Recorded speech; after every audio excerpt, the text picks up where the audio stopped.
अस्सलाम वालेकुम सर जी, ये पंजाबी ज़ुबान विच है और सब तो पहले अपना थोड़ा जिहा इंट्रोडक्शन देना और मुल्तान के हवाले नाल थोड़ा जिहा। Ahmad Hussain Dehar, MNA chairman standing committee interior और गरीब और आवाम का खादिम। अच्छा सर जी, ये दसो कि तुसी उत्थे गिलानी साहब कोलों जिते भी हो तो उत्थे के डेवलपमेंट्स वगैरह हुई ने उत्थे तुहाडे दौर दे विच, और किस तरह तुसी हुण समझ लो कि तुहाडा जिहड़ा वोटर इलाके दे लोग ने मुतमईन ने? गिलानी साहब के दौर में ये हुआ सर पंजाबी दे विच ही बोलो। गिलानी साहब के दौर च ये होया सी कि बागां दे विच करोड़ां दी सड़कां बणियां जिहड़ी इंसानां वास्ते नहीं सन, बागां वास्ते सन।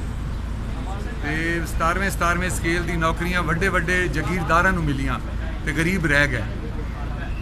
मैं काम जिहड़ा कीता है वो उस गरीब वास्ते कीता है। मैं सब तो पहले ये कीता है कि गरीब दी जिहड़ी गली है जिथे पानी खड़ा है, सब तो पहले उस गली दे विच सीवरेज, सोलिंग, टफ टाइल ये होना चाहिए। असी जदों घर आने हैं ना तो पक्की सड़क होंदियां ने, तो गरीब जदों घरों बाहर आता है ना तो पानी किचड़ होंदा है। सब तो पहले सानू गरीब दे उस घर नूं इस तरह साफ करना है जिवें गरीब दे घर उसदी मामा बहना नहीं, मेरी अहमद हुसैन डेहड़ दी मामा बहना बैठियां ने। दूसरा काम जिहड़ा मैं कीता है, जिहड़ा गिलानी साहब ने कीता, मैं कदे भी झूठा पर्चा नहीं होण देंदा। वो अपने दोस्तां दे ते खास दोस्तां दे कहण ते झूठे पर्चे भी करांदे सन, चोरां डकैतां भी छुड़ांदे सन ते कब्जे भी करवांदे सन। मैं अल्लाह दी मेहरबानी नाल ना चोरी डकैती दे बंदियां नूं छुड़ाना, ना कब्जे वालियां दा साथ देना ते ना झूठे पर्चे कराना। मैं सियासत नूं इबादत समझ के करदा और मेरा मकसद ये है, मेरा अज तो बाद मेरा सब तो बड़ा नारा ये है। 5 साल मैं असैम्बली दे विच एक नारा लाया है कि मैं इमरान खान साहब नूं भी कहा है, मैं तुहाडे जिहड़े अपना वज़ीर आज़म साहब होण दे ने शहबाज शरीफ साहब नूं मैं कहा सर ये तुसी जिहड़े असी पिछे दौड़ रहे हैं अदालती फैसलियां दे, गलत होया है सही होया है, असी दौड़ रहे हैं कि ये जिहड़ा है इलैक्शन होवे या ना होवे, एक कानून साडा टुट रहा है। एक कानून किहदे वास्ते बनता है? एक कानून गरीब दे वास्ते बनता है, गरीब नूं हकूक देण वास्ते। साडा गरीब भुख कोल मर रहा है, साडा गरीब कब्र दफन हो चुका है। असी गरीब दे नुमाइंदे हैं जिन्हें वोट दे के सानू असैम्बली दे विच भेजा है। जेड़े ले गरीब ही मर जाएगा तो सानू वोट दे के इत्थे भेजेगा कौन? असी इत्थे आके अपोजिशन नूं गालां कढने हैं। मैं इमरान खान साहब नूं कहा असी इत्थे आके वादा करके आए हैं असली इस्लाहात देंगे, असी इस्लाहात नहीं दे रहे।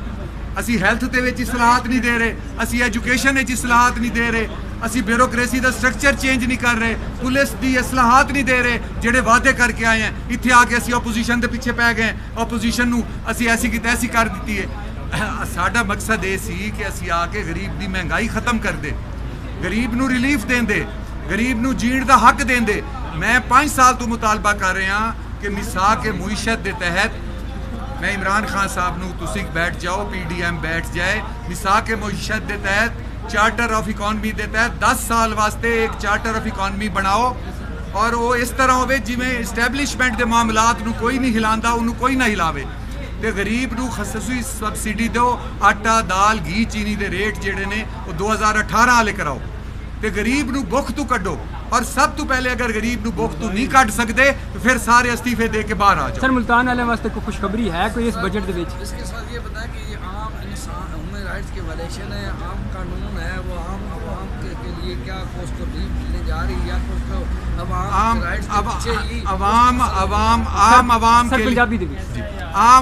आवाम वास्ते सब तो बड़ा रिलीफ ये है कि गरीब की महंगाई नूं खत्म करो। ये जिहड़े तुहाडे डिवेलपमेंट के फंड्स ने, डिवेलपमेंट के फंड्स नूं कम करके कट ला के गरीब की महंगाई वास्ते उन्होंने सबसिडी दो, आटा दाल घी चीनी, भुखा तो नहीं मरे गरीब। इस वक्त जिहड़े सफेद पोश लोग ने वो फाकियां ते मजबूर ने। बिजली के जिहड़े बिल ने ना, वो जदों बिल आंदा है ना तो गरीब नूं हार्ट अटैक हो जाता है, उसका दिल कमज़ोर हो गया।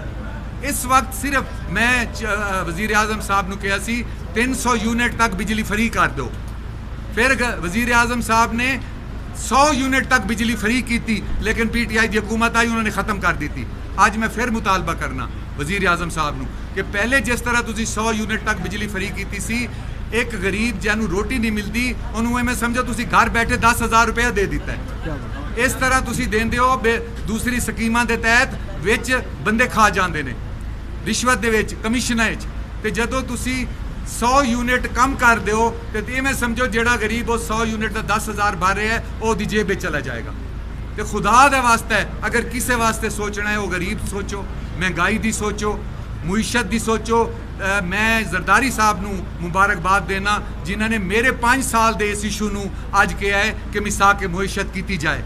मैं PDM दी जमाता नू कहना कि ये वास्ते फिर एक दफ़ा इनिशिएटिव लाओ और जेड़े इंटलैक्चुअल लोग ने फाइनांस दे उन्होंने कहना ये पॉलिसियां दोबारा दोहराओ, दोबारा देखो। साढ़े मुल्क च बड़े ऐसे इकदाम किए जा सकते हैं जितों असी ये मसाइल हल कर सकते। बहुत मेहरबानी।